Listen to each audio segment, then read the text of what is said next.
Kaya nila ginawa yung batas, yung kriminalidad. Kaya sila gumawa ng krimen ay dahil hindi sila mapaparusahan. Maling impaliwanag sa batas na maaari silang litisin bilang mga nasa hustong gulang na. At ang katunayan niyan, yung magwad killings. Ba, kuya, hindi pa man kami makukulong kasi minor de edad pa kami. Those killers were inspired by the law. Iisa lang po yung ating mithiin, proteksyon na ng mga bata. Pero yung mga nakagawa po ng mga heinous crime, hindi ko po talaga matatanggap na tatawagin nating mga bata itong mga ito. 15 po eh. 15. Ito po ay nakakatakot po. Kung ito po ay hindi natin haharapin ngayon, isipin talaga ng mga bata na okay lang to. Kasi hindi naman tayo makukulong. 18 to 15 dapat litisin bilang mga nasa hustong gulang na.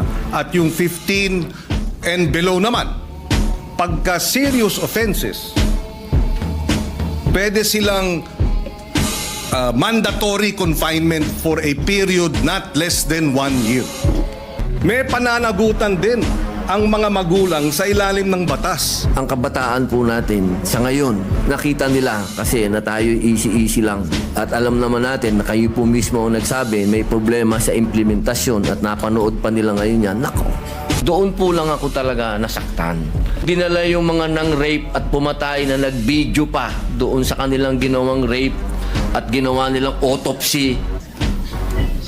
Hindi po talaga ako makapaniwala. Yan lang ang gagawin nyo? Diyan sa mga batang yan, ganyan lang i-interviewin nyo? Hanggang dyan lang po kayo. Hindi nyo po pwedeng tanungin, ha?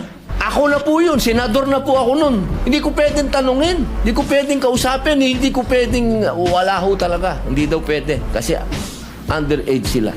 Bakit naman dumating tayo sa puntong ito na kapag ang nakagawa ng karumal-dumal na krimen, tatratuhin pa ba natin itong bata?